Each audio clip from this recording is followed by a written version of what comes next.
কোরআন শরীফের সূরা বাকারা থেকে এমন একটি আয়াতে কারিমা তেলাওয়াত করেছি যে আয়াতের তাফসীর বাংলাদেশে প্রায় আলেমগণ করেন এবং আমাদেরকে সেই তাফসীর শোনার প্রয়োজন।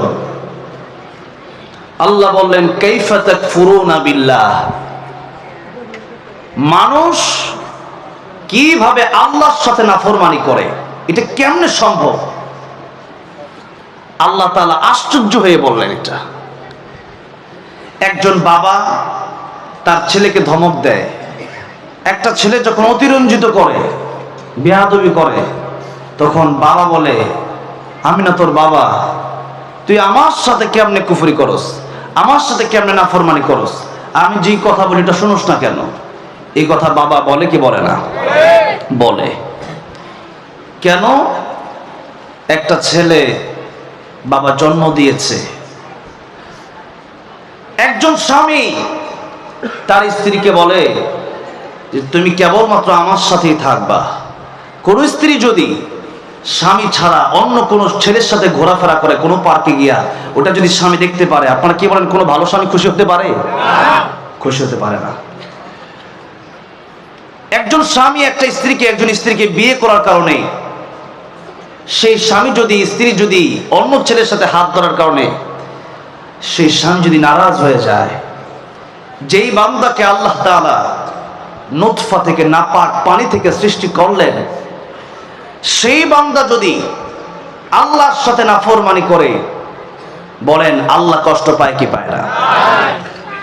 একজন স্ত্রী যদি অন্য একটা ছেলের সাথে ঘোরাফেরার কারণে তার স্বামী কষ্ট পায়, দুনিয়ার কোনো মানুষ যদি আমার আল্লাহ তার রিজিক দেয়, আমার আল্লাহ তারে খাবার দেয়, আমার আল্লাহ তাকে নিয়ামত দিচ্ছেন, ওয়া ইন তাউদ্দু নি'মাতাল্লাহি লা তুহসুহা, পরতে পরতে আল্লাহর নিয়ামত আমরা গণনা করে শেষ করতে পারবো না। এত নিয়ামত আল্লাহ আমাদেরকে দিলেন। সে আল্লাহকে বাদ দিয়া যদি কোন পীরের পায়ে কেউ সেজদা করে, কোন মাজারে কেউ সেজদা করে, কোন গাছকে কেউ সেজদা করে, কোন মূর্তিকে কেউ সেজদা করে, তাহলে বলেন আমার আল্লাহ সবচেয়ে বেশি কষ্ট পায় কি পায় না? আল্লাহ তাআলা বলছেন সূরা লুকমান হাকিম কোরআন শরীফে 8 জন মানুষের নামে সূরা এসেছে, তার মধ্যে 6 জন হলেন নবী আলাইহিমুস সালাম, আর 2 জন ছিলেন আল্লাহর ওলি, একজন মহিলা ওলি আর একজন পুরুষ ওলি, লুকমান হাকিম। এই লুকমান হাকিম, তার নামে আল্লাহ কোরআনে একটা সূরা নাজিল করলেন 21 নম্বর পারায়। লুকমান হাকিম তার ছেলেকে বললেন, وَإِذْ قَالَ لُقْمَانُ لِابْنِهِ وَهُوَ يَعِظُهُ يَا بُنَيَّ لَا تُشْرِكْ بِاللَّهِ إِنَّ الشِّرْكَ لَظُلْمٌ عَظِيمٌ। ও আমার সন্তান, শিরক করো না। শিরকের ব্যাপারে আল্লাহ বললেন, আল্লাহর কাছে সবচেয়ে বড় জুলুম হচ্ছে শিরক। নবী বললেন, ইয়া মুআদ লা তুশরিক বিল্লাহ ওয়া ইন কুতিলতা আও হুররিকতা। মুআজ, তুমি আল্লাহর সাথে শিরক করবে না। আল্লাহর সাথে যদি তুমি শিরক করো, ও মুআজ, সব আমল তোমার ধ্বংস হয়ে যাবে। যদিও তোমার কতল করা হয়, যদিও তোমার আগুনে জ্বালা পোড়া দেওয়া হয়, তবু তুমি আল্লাহর সাথে শিরক করবে না। এটা আমার আল্লাহ সহ্য করতে পারেন না, বরদাস্ত করতে পারেন না। এই জন্য পৃথিবীতে যত নবীকে আল্লাহ পাঠিয়েছেন, সকল নবী একই দাওয়াত দিয়েছেন, ইয়া কওমি আবুদুল্লাহ মা লাকুম মিন ইলাহিন গায়রু, এক আল্লাহকে মানো, এক আল্লাহ ছাড়া কোনো ইলাহ নাই। লাউ কানা ফীহিমা আলিহাতুন ইল্লাল্লাহু লাফাসাদাতা, ইলাহ যদি দুইজন থাকতো, আল্লাহ যদি দুইজন থাকতো, এক আল্লাহ বলতো আজকে দিন হবে, আর এক আল্লাহ বলবে আজকে হবে না। এক আল্লাহ বলতো আজকে সূর্য উঠবে, আর এক আল্লাহ বলতো উঠবে না। এক আল্লাহ বলবে জুবাইর আহমদ তাশরিফ আজকে বাঁচবে, আর এক আল্লাহ বলবে না সে আজকে মরবে। হয়তো আমি বাঁচবো নয়তো মরবো, এর বাইরে হবে। হয়তো সূর্য উঠবে নয়তো উঠবে না, এর বাইরে হবে না। হয়তো দিন হবে নয়তো রাত হবে, এর বাইরে হবে না। সুতরাং দুই আল্লাহর ঝগড়ার কারণে দুই আল্লাহ ধ্বংস হয়ে যেত, তাম পৃথিবীর সব ধ্বংস হয়ে যেত। এই জন্য আল্লাহ একজন। এই কথা বোঝার জন্য উমাইয়া খলিফা মাহাদির সময় উমাইয়া খলিফা মাহাদির কাছে নাস্তিক আসলে এসে বলল, উমাইয়া খলিফা মাহাদি, আল্লাহ এক, এটা আমি বিশ্বাস করি না, আপনি আমার বিশ্বাস করান দেখি। উমাইয়া খলিফা মাহাদি তখন ইমাম আজম আবু হানিফা রাহমাতুল্লাহ আলাইহি বেঁচে ছিলেন। ইমাম আজম আবু হানিফা রাহমাতুল্লাহ আলাইহিকে ডাকলেন ওনার দরবারে। কিন্তু বাদশার এক পারে হলো নদী, দাজলা নদী। নদীর এক প্রান্তে ইমাম আবু হানিফার বাড়ি, আরেক প্রান্তরে বাদশার বাড়ি। ডাকলেন, বিকেল বেলায় আসলেন তিনি গভীর রজনীতে। এত রাতে আসার পরে বাদশা জিজ্ঞাসা করলেন, হুজুর এত রাতে আপনি কেন আসলেন? আপনাকে বলেছিলাম বিকেলে আসার জন্য, জরুরি মাসালা যেহেতু। ইমাম আজম আবু হানিফা রাহমাতুল্লাহ আলাইহি বললেন, বাদশা শুনেন, ওখানে নাস্তিকটাও বসা আছে। বাদশা শুনেন, আমি রাত্রির বেলায় নদীর এক প্রান্ত থেকে এপার আসবো, আসলাম নদীর পাড়ে এসে দেখি কোনো নৌকা নাই, মাঝিও নাই। হঠাৎ করে দেখলাম একটা গাছ আমার সামনে আসলো। গাছ কেটে কাঠ হয়ে গেল, কাঠ মিস্ত্রি ছাড়া নৌকা হয়ে গেল, মাঝি ছাড়া নৌকাটা আমার এপারে নামায় দিয়ে গেল। যেই মাত্র বলছে এই কথা, নাস্তিক বলল, ইমাম আজম, তোমার মনে ভাবছিলাম যে ইমাম আজম তুমি দেখি মূর্খ। ইমাম আজম ডাক দিয়ে বললেন, কেন আমি মূর্খ আপনি বলেন? নাস্তিক ডাক দিয়ে বলল, ইমাম আজম, আপনি যে বললেন নৌকা একটা তৈরি হয়ে গেছে কাঠ মিস্ত্রি ছাড়া, আপনি চলে আসলেন মাঝি ছাড়া। কাঠ মিস্ত্রি ছাড়া কি কাঠ কাটা যায়, নৌকা বানানো যায়? আর মাঝি ছাড়া কি নৌকা চালানো যায়? একা একা কি নৌকা চলে নাকি? ইমাম আজম আবু হানিফা ডাক দিয়ে বলেন, নাস্তিক, একটা নৌকা যদি বানানেওয়ালা ব্যতীত বলতে না পারে, চালানেওয়ালা ব্যতীত চলতে না পারে, তোমার মাথায় কি এতটুকু জ্ঞান নাই? তুমি যে এই দুনিয়াতে আসলা, নুতফা থেকে নাপাক পানি থেকে তোমারও আমার আল্লাহ বানাইছে। এত বড় পৃথিবী, আকাশ জমিন চন্দ্র সূর্য গ্রহ নক্ষত্র, এটা এমনি হতে পারে না।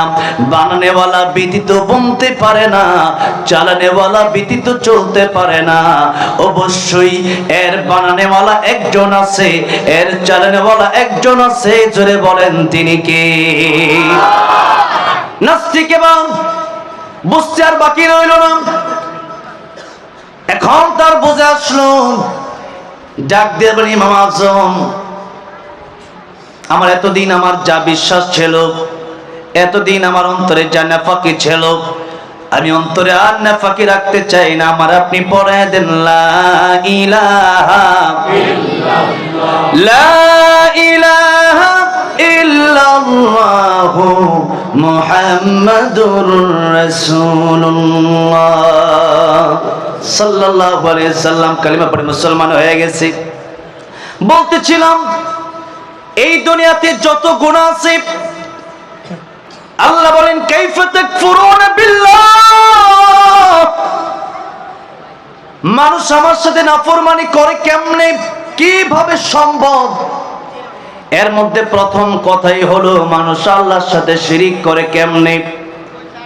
এখানে হিন্দুর কথাও আছে, খ্রিস্টানের কথাও আছে, বৌদ্ধের কথাও আছে। কোরআনের শব্দ কম, তার ব্যাখ্যা বড় বেশি। এক একটা শব্দ নিয়ে আলোচনা করতে গেলে রাত পার হয়ে যাবে, আলোচনা শেষ হবে না। আল্লাহ বললেন, মানুষ আমি আল্লাহর সাথে কিভাবে নাফরমানি করে। অথচ আল্লাহ বললেন, هل أتى على الإنسان حين من الدهر لم يكن شيئا مذكورا মানুষ জিরো ছিল, কিছুই ছিল না, বর্ণনা করার মতো তার কিছুই ছিল না। এখন আমার নাম জুবাইর, আপনার নাম জসিম, আব্দুর রহমান, আব্দুর রহিম। আজ থেকে 100 বছর আগে আপনি তো ছিলেন না, আবার 100 বছর পরেও তো আপনি থাকবেন না। সুতরাং এত সুন্দর সুঠাম দেহ তো এক সময় ছিল না। ছিলাম রক্ত, হলাম গোস্ত, এরপরে হলাম হাড্ডি, এরপরে আল্লাহ ভিতরে দিলেন রুহু। রুহু আবার যেদিন চলে যাবে, কবি বলেন ইঞ্জিনটা চইলা গেলে হায় রে হায় রে হায়, ডাব্বাটা পইরা রইবে এই যে দুনিয়ায়। ইঞ্জিন যেদিন চলে যাবে, রুহু যেদিন চলে যাবে, যে স্ত্রীকে ছাড়া এখন ঘুমাতে পারেন না, ওই স্ত্রী আপনার ঘরে জায়গা দেবে না। মা বাবা কত আপন, আল্লাহর ইবাদতের পরে আল্লাহ মা বাবার কথা বললেন, ওই মা বাবাও তো আপনার আমার জায়গা দেবে না, কেউ জায়গা দেবে না। আপনি কত বড় নেতা, হাজার হাজার মানুষ আপনার নামে স্লোগান দেয়, এই স্লোগান আর থাকবে না।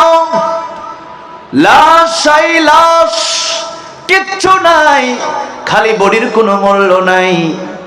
আসল তো ছিল রুহু।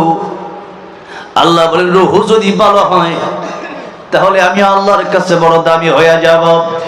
ইল্লা মান আতাল্লাহ বিকলবিন সালিম।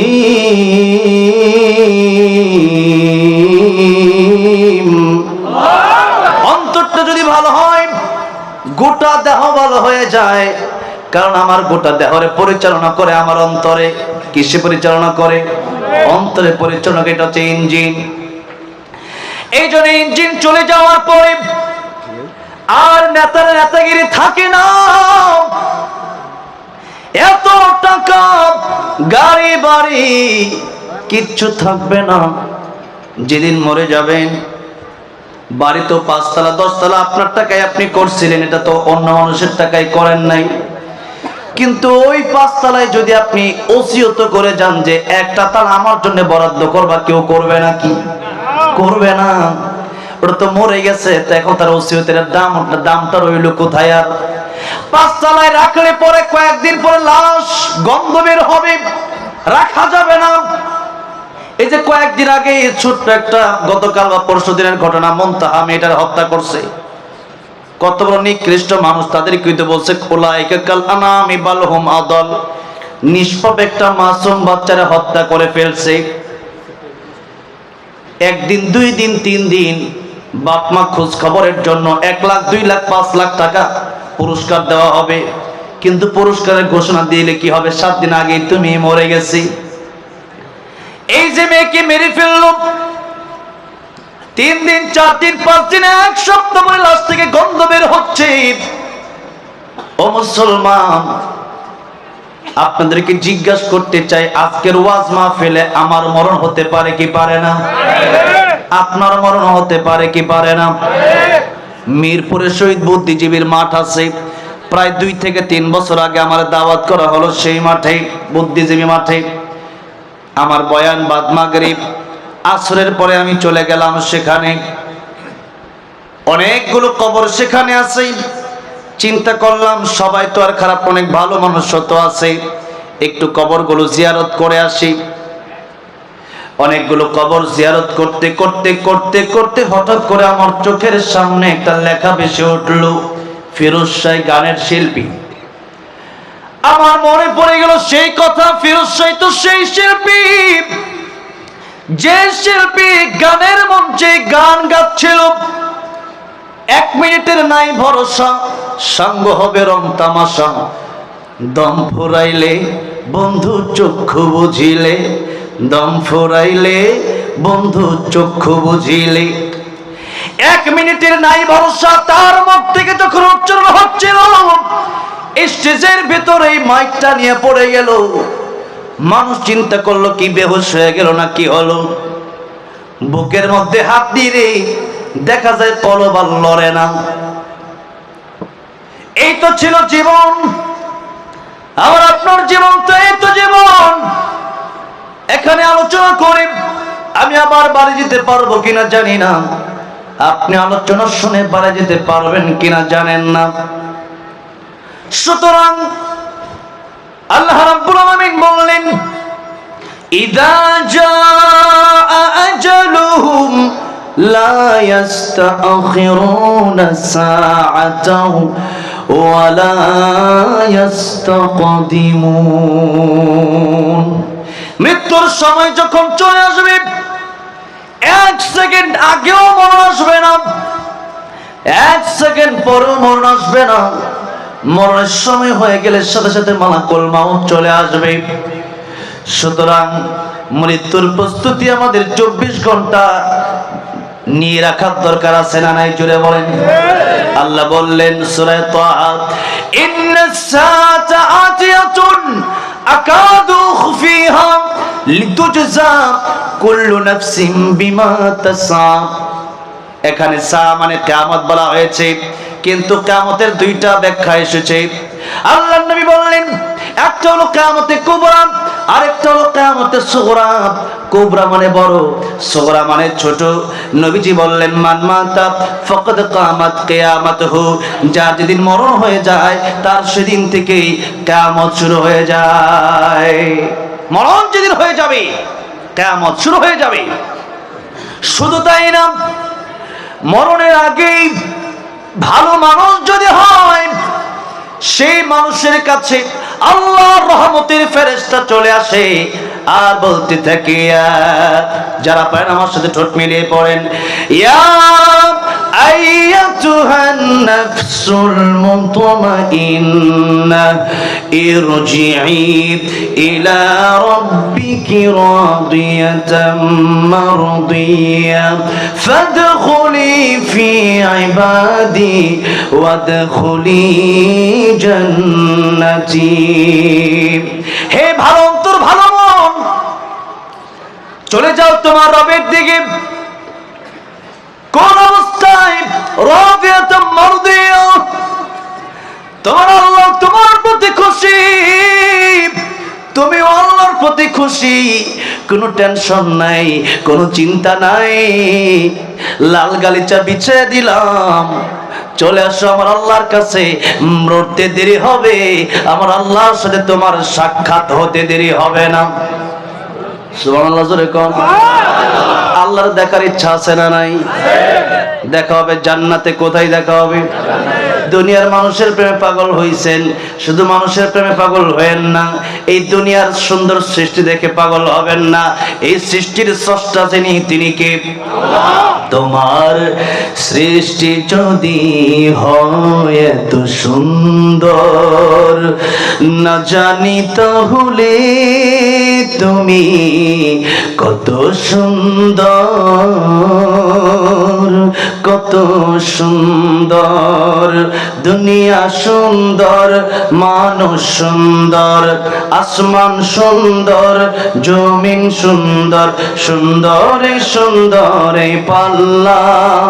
জানি না কত সুন্দর তুমি আল্লাহ, জানি না কত সুন্দর তুমি আল্লাহ। বলেন, জানি না কত সুন্দর তুমি আল্লাহ, জানি না কত সুন্দর। ঝর্ণা ছুটে চলে একে বেঁকে, পৃথিবীর বুকে কত ছবি একে। নদীর ওই কলতানে, সাগরের গর্জনে, নদীর ওই কলতানে, সাগরের গর্জনে, ঢেউয়ে ঢেউয়ে দেয় পাল্লা। জানি না কত সুন্দর তুমি আল্লাহ, জানি না কত সুন্দর। সুবহানাল্লাহ পড়েন। আল্লাহ সাথে দেখা করার ব্যাপারে আল্লাহ তাআলা বললেন, ফামান কানা ইয়ারজু লিকা রাব্বিহি ফালইআমাল আমালান সালিহান ওয়া লা ইউশরিক বিইবাদাতি রাব্বিহি আহাদা। জোরে করে আল্লাহু আকবার। আল্লাহ বললেন, যারা আমার সাথে দেখা করতে চায় আমার সাথে যারা সাক্ষাৎ করতে চাই তারা যেন নেক আমল করে আর শিরিক মুক্ত ইবাদত যেন তারা আমার কাছে নিয়ে আসে। কি মুক্ত ইবাদত? শিরিক মুক্ত ইবাদত। আজকে আমাদের ইবাদত আছে, শিরিকও আছে না নাই? শিরিকের অভাব নাই। এই তো বাংলাদেশ থেকে যখন মূর্তিগুলা ভাঙ্গা হচ্ছিল, রিপাবলিক বাংলা একটা চ্যানেল আছে ইন্ডিয়াতে, ইন্ডিয়ার এক সাংবাদিক আছে, ওটা মিন নামে হয়ে গেছে মিন সাংবাদিক। ওটা বাংলাদেশ নিয়ে এত মাথা কামায়, নিজের ঠিক নাই, কিন্তু বাংলাদেশ নিয়ে তার মাথা কামানোটা বেশি, নিজের খবর নাই। সে বলতেছে দেখো বাংলাদেশ শুরু হয়েছে কি, তার মাথা গরম হয়ে গেছে। আমার দেশের মানুষ শান্তিতে আছে, আর মাথা গরম তার। তোর মাথা গরম কিল্লিগা? তার মাথা গরম হয়েছে এই জন্য। আরে আমাদের ইন্ডিয়ার ভিতরে আমরা তো ডাইরেক্ট মূর্তিরে সিজদা করি, ডাইরেক্ট মূর্তিরে পূজা করি। এখন বাংলাদেশের মানুষ তো মুসলমান, ওরা তো ডাইরেক্ট আর পূজা করবে না, সুতরাং নানান ধরনের মানুষের ছবি বানায় যে দেওয়া, এটা তার ঠিকই পূজা করবে। এখন যেহেতু মূর্তিগুলো ভেঙে দেওয়া হয়েছে, তার মাথা গরম হয়ে গেছে। আমরা যে আইন, যে সিস্টেম, যে মূর্তি পূজা চালু করতেছিলাম, আস্তে আস্তে ওটা তো বন্ধ হয়ে যাবে। এই জন্য ও মুসলমান, আজকে আমরা নামে মুসলমান হয়েছি, শিরিক তো আমাদের স্বভাব নাই। মূর্তি বানানো হালাল না হারাম? এই হারাম কাজের ভিতরে জড়িত ছিল অনেক লোক। বাংলাদেশের স্কুল, কলেজ, ইউনিভার্সিটির অনেক প্রতিষ্ঠানের ছেলে মেয়েদেরকে মাথা নোয়ানো হয়েছে। নাউজুবিল্লাহ বলেন। এই সমস্ত কাজ যারা করছে, আবার মোনাজাত কইরাও ছবি দিছে, এরা মুসলমান না মুনাফিক? মুনাফিকের জায়গা কই হবে? আল্লাহ বললেন ইন্নাল মুনাফিকিনা ফিদ দারকিল আসফালি মিনান নার ওয়া লান তাজিদা লাহুম নাসীরা। ও নবীজি, কিয়ামতের ময়দানে মুনাফিক যারা হবে, এদের জাহান্নামের সবচেয়ে অতল কবর তাদের জায়গা হবে। জাহান্নামের সবচেয়ে কঠিন শাস্তি তারা ভোগ করবে। আর আল্লাহর নবীকে বললেন ওয়ালান তাজিদা লাহুম নাসীরা, কোন সাহায্যকারী কিয়ামতের ময়দানে মুনাফিকের জন্য খুঁজে পাওয়া যাবে না। একজন মুনাফিক, তার জানাজা নবী পড়লেন। আল্লাহ বলেন নবী, আপনি জানাজা পড়ালেও মুনাফিকের কোনো ক্ষমা হবে? দোয়া করলেও কোনো ক্ষমা হবে না। আপনি 50,000 টাকা দিয়ে না হুজুর ভাড়া করে জানাজা পড়াই দিয়েছেন, এত সস্তা না? ওই যে জানাজার নামাজ পড়াইছে, জানাজার নামাজ পড়ায় কি টাকা কি কয়, দরকার নেই, ইতিমখানায় দিয়ে দিও। আর আপনি হুজুর ভাড়া করছেন 50,000 টাকা দিয়ে জানাজা পড়ানোর জন্য। তো আপনার বাপে ছিল মুনাফিক, সারা জীবন ইসলামের বিরুদ্ধে কথা বলছে, তো মনে করছে আমি একবার নিষ্পাপ মাসুম। এরকম লোক নাই? আপনার দেখেন নাই, কয়েকদিন আগে টাঙ্গাইলে এক লোক, আমি ওয়াজ করতেছি, আমার আগে আসছে সাবেক মন্ত্রী লতিফ সিদ্দিকী। হ্যাঁ, আমার কোনো পাপ নাই। ওপেনলি কত মাইয়া নিয়ে ঘুরে, আবার কয় পাপ বলে তার নাই। ওপেনলি কবিরা গিরা কয় পাপ নাই, একটা মাসুম বাচ্চা পাওয়া গেছে নাকি বলেন? সব আমরা পাপি, আর তুই মাসুম। আমি বললাম এগুলো স্টেজে আনবেন না। যারা ইসলামের কথা বলতে পারবে, হক কথা বলতে পারবে, তারা কোন স্টেজে আসবে? ওর নাস্তিক কোরআনের ময়দানে কথা বলতে পারবে না। এটা কোরআনের মঞ্চ, এটা ফাইজলামির মঞ্চ না। এখানে যারা কথা বলবে, কোরআনের পক্ষে কথা বলবে, কোরআনের বিরুদ্ধে কথা বললে ইজ্জতের বাড়ি হবে, ঠিক কিনা বলেন? নারায়ে তাকবীর, নারায়ে তাকবীর। আল কোরআনের আলো সংসদে জালো, আল হাদিসের আলো নারায়ে তাকবীর। আমার ভাইরা, আমার মুরব্বী ওয়াজিরা, পাপের কোনো অভাব নাই। এরপরেও আমরা মনে করি আমাদের কোনো পাপ নাই। পাপ করে যদি কোনো ব্যক্তি এটা মনে করে যে এটা পাপ না, গান আপনি শুনলেন, আপনি এটা বুঝে শুনবেন যে আমি গুনাহ করতেছি। আপনি মদ পান করবেন, যদি কখনো করেন, আপনাকে করার জন্য বলছি না। মদ যদি আপনি পান করেন, সিগারেটে যদি টান দেন, আপনি এটা মনে করবেন যেটা আমি আসলে গুনাহ করতেছি। এতটুকু তো অন্তরে থাকার দরকার আছে না নাই? আপনি নামাজ পড়তেছেন না, এরপরে এসে বলতেছেন যে আমি নামাজটা খালি পড়ি না, সবই ঠিক আছে। আপনি নামাজ পড়েন, সব ঠিক থাকলে কি হবে? ঘটক বিয়ার জন্য পাত্রী খুঁজে দিল, আপনার ছেলের জন্য বলল, পাত্রীর সব ঠিক আছে, চরিত্রে ঠিক নাই। আপনি বলবেন এই পাত্রীর কোনো দাম আমার কাছে নাই। সুতরাং একজন মেয়ে মানুষের চরিত্র যদি ভালো না হয়, সেই মেয়ে মানুষ যদি ভালো না হয়, সেই মেয়ে যদি চরিত্রের কারণে যদি মেয়েটা বাতিল হয়ে যায়, আমার আল্লাহর কাছেও নামাজি বান্দা ছাড়া ওই বান্দার কোনো দাম নাই। মরার পরে মানুষ জিজ্ঞেস করে লোকটা কেমন ছিল, কয় খুব ভালো ছিল। পিছনে এসে কি এর ভালো আছে, বিপদে বিরানোর সামনে কইছি ওইটা কর জায়গা নাকি। আসলে যদি 10 জন মানুষ, 10 জন মুমিন যদি বলে লোকটা আসলেই ভালো ছিল, আল্লাহ 10 জনের কথা রাখতে গিয়ে তারা জান্নাতের মেহমান বানায় দেয়। সুবহানাল্লাহ। এই জন্য এমন কিছু কাজ করে যাবেন। আমরা স্টেজে আমার নেতা কর্মী ভাইরা বসে আছেন, আপনাদেরকে বলে যাচ্ছি, আসলে যদি ভালো মানুষ হয়ে যান। আমার এলাকায় এখন একজন কাউন্সিলর আছে, আগে আওয়ামী লীগ ছিল, এখনো ভালো আছে মানুষ, তার বাড়িঘর কিচ্ছু ভাঙ্গে নাই। আমি তার সব বিষয়ে ঘাটলাম, ঘাটার পরে দেখলাম লোকটা আসলেই ভালো। এখন আমি যদি মানুষটা আসলে ভালো থাকি, ঢুকে গেছে আর কি কোনো রকম, এমনি লোকটা ভালো, এখন আসলে যদি আমি ভালো থাকি তাহলে কোনো সমস্যা নাই। আর যদি আসলে আমি ভালো না হই, এমনি ক্ষমতা পেয়ে গেছি, মনে করেন কথার কথা, 1 দিন 2 দিন 3 দিন আপনার সামনে এসে মানুষ সম্মান করলেও আপনার আউলে গিয়ে, আপনার আড়ালে গিয়ে কিন্তু আপনার বদনাম করবে। এই সম্মানের তো কোনো দাম নাই। 15 বছর সম্মান ছিল, এখন নাই। এই সম্মানের কোনো দাম নাই। কিসের দরকার এমপি মন্ত্রী হওয়ার? আল্লাহর কোরআন শিখেছি মানুষ সম্মান করে 15-16 বছর না। আহমদ শফি রহমাতুল্লাহ আলাইহি মরার আগেও সম্মান ছিল, মরে গেছে এখনো তার জন্য মানুষ দোয়া করে কি করে না? নুর হোসেন কাসেমি মরার আগেও সম্মান ছিল, মরেছে এখনো সম্মান করে নাই, মানুষ এখনো তার জন্য দোয়া করে। আল্লামা জুনায়েদ বাবুনগরীর তার জানাজায় আমি গিয়েছিলাম, মৃত্যুর আগে যা মানুষ হতো জানাজায় তার চেয়ে কম না 10 ডাবল বেশি। আল্লামা সাইয়্যিদ রহমাতুল্লাহ আলাইহি, তোমরা তো 13 বছর আল্লামা সাইয়্যিদকে কারাগারে রেখেছো, এরপর ইনজেকশনের সাথে বিষ দিয়ে মেরেছো, সেই ডাক্তারকে আর খোঁজে এখন পাওয়া যাচ্ছে না। আল্লামা সাইয়্যিদ রহমাতুল্লাহ আলাইহিকে মেরেছে। আল্লামা সাইয়্যিদ রহমাতুল্লাহ আলাইহিকে তো তারা মারতে পারে, বরং আল্লামা সাইয়্যিদের ইচ্ছা ছিল আমি শহীদ হব। কি হব? শহীদ হব।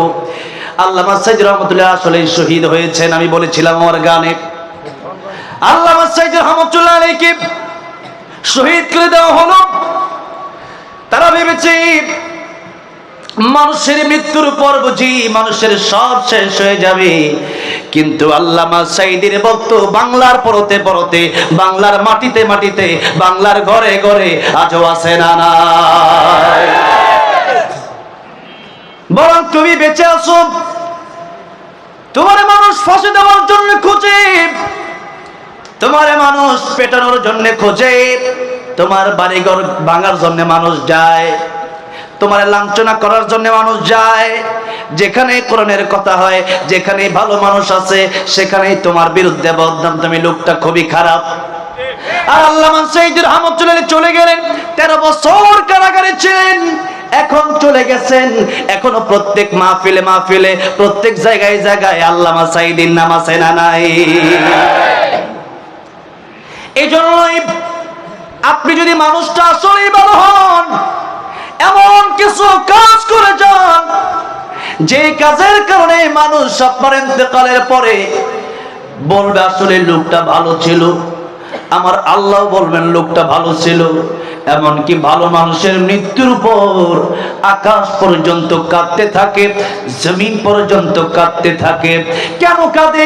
সপ্তাহে বৃহস্পতিবারে, প্রতি সপ্তাহে বৃহস্পতিবারের সন্ধ্যায় আল্লাহর কাছে সাপ্তাহিক রিপোর্ট পেশ করা হয়।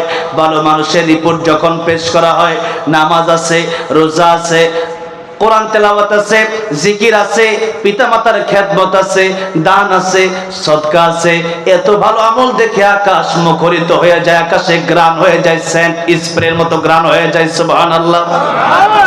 আর যখন বদকারের আমল নামা আকাশ দিয়ে নিয়ে যাওয়া হয়, তখন আকাশ সেই বদ আমলের দুর্গন্ধে আকাশ নষ্ট হয়ে যায়।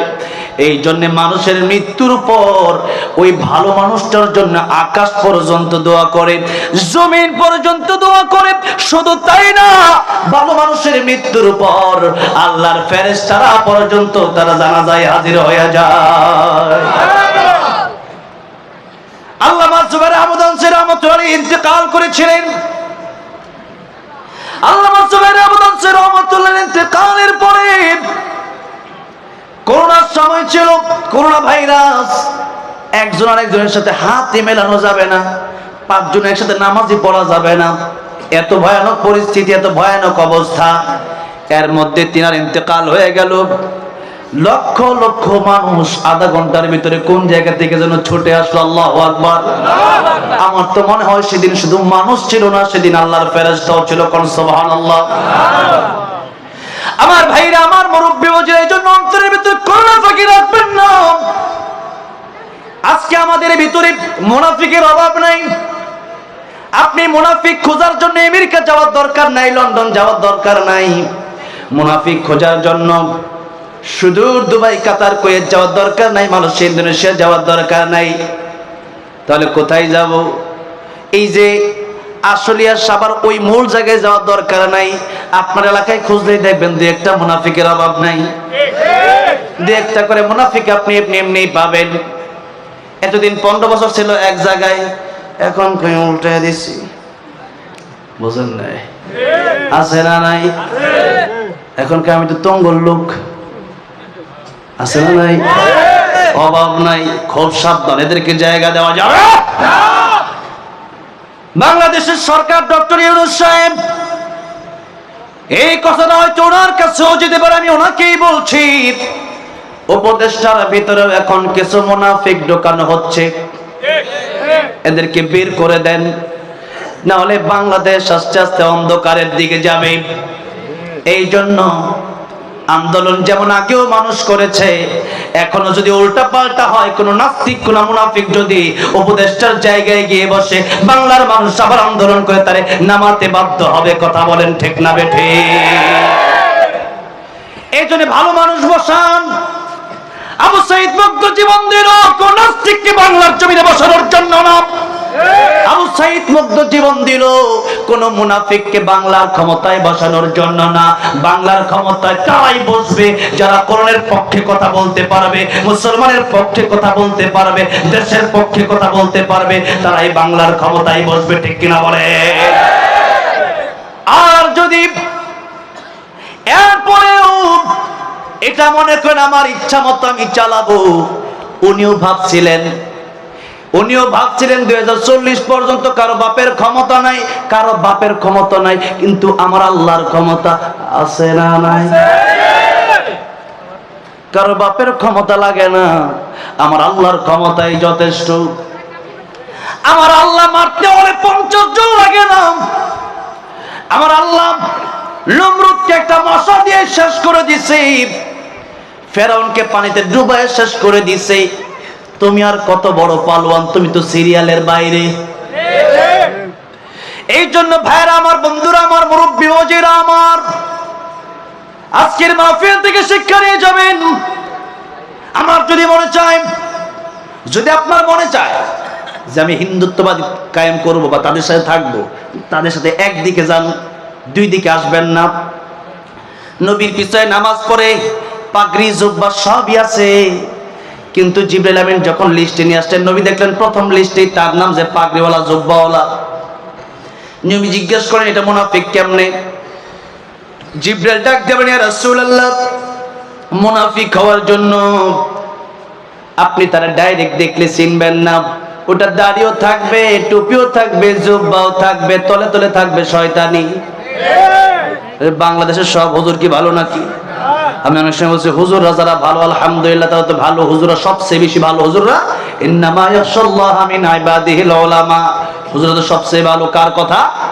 আল্লাহর কথা। আল উলামা ওয়ারাসাতুল আম্বিয়া, নবীর কথা।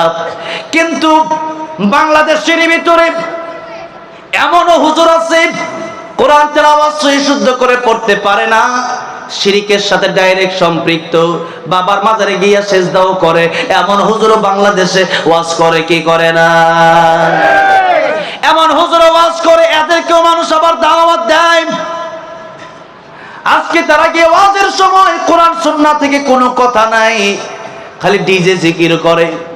ওইটা আবার টিকটকার যারা টিকটক করে এরা আবার ওইটা ডিজে বানায়, ওরা মুখ মিলাই মাইয়া পোলা সব। কোন হুজুর কোনদিন জিকির করতেছে হিম হি হিম হি জিকির, ওটা আবার জিকির নাকি না ভণ্ডামি? হিম হিম জিকির করতে, ওই জিকির এখন ডিজে দিছে বানায়, ডিজে বানায় দিচ্ছে। ওই ডিজে জিকির এখন সবাই মুখ মিলা টিকটকে বের দিচ্ছে। ওই হুজুরকে আমি হিম মিলে জিকির করি নাই, তাহলে কি করছে? চিন্তা করে দেখেন, বাংলাদেশে আলতু ফালতু বাউল মমতাজের মতো লোক ওয়াজ করে। মমতাজও কিন্তু ওয়াজ করে। আপনি সার্চ দিন ইউটিউবে যে মমতাজের ওয়াজ শুনতে পারবেন। ওই বাউল শিল্পীরা ওয়াজ করে, কি ওয়াজ? তারা ওয়াজ করে, কিন্তু এই ওয়াজের একটা স্টেজ বানায় ওয়াজ করে, মারেফতের ওয়াজ। এরপরে বলে নামাজ, মনের নামাজ বড় নামাজ। আমি কইলাম তাহলে মনের খাউন বড় খাউন। নামাজ যদি মনে মনে পড়া যায়, তুই ভাত আর কালকে থেকে খাবি না, তোর বট গাছের সাথে বেঁধে রাখা হবে 3 দিন। তোর পানি লাগলে, খাবার লাগলে বলা হবে তুই মনে মনে কলা খা। ওটা তো পারস না, বাটপাড়ির জায়গা পাও না। ও 12টা বেজে গেছে, আলোচনা তো শুরু করতে পারলাম না। আমার ভাইরা, আমার বন্ধুগণ, আধা ঘন্টা ঠিক আছে, 12:30 শেষ করে দেব ইনশাআল্লাহ। হ্যাঁ, লিল্লাহি তাকবীর। একটু জোরে দিতে হবে, লিল্লাহি তাকবীর।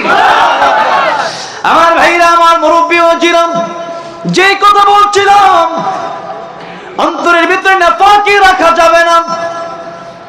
যদি আপনার অন্তরে শিরিক থাকে, নাফাক থাকে, বেদাত থাকে, জান্নাত আপনার নসিব হবে না। এই জন্য আল্লাহ রাব্বুল আমিন বললেন, কাইফা তাকফুরুনা বিল্লাহ, মানুষ আল্লাহর সাথে কেমনে নাফরমানি করে, অথচ এই নাফরমানির ভিতরে শিরিক হলো সবচেয়ে বড় নাফরমানি। এই শিরিক বাংলাদেশে আজকে মানুষের অন্তরে অন্তরে অভাব নাই, মুখে মুখে অভাব নাই, কাজে কর্মে অভাব নাই। শিরিক করা যায় 3 ভাবে। কয় ভাবে? অন্তর দিয়ে শিরিক করা যায়, জবান দিয়ে শিরিক করা যায়, কাজে কর্মের মাধ্যমে শিরিক করা যায়। এবার আসেন, মুখে মুখে আমাদের শিরিক। যেরকম একটা কথা আমরা এতদিন শুনে আসছি, এখন থেকে এটা বন্ধ করে দিতে হবে। ক্ষমতার উৎস জনগণ না, ক্ষমতার উৎস আমার আল্লাহ।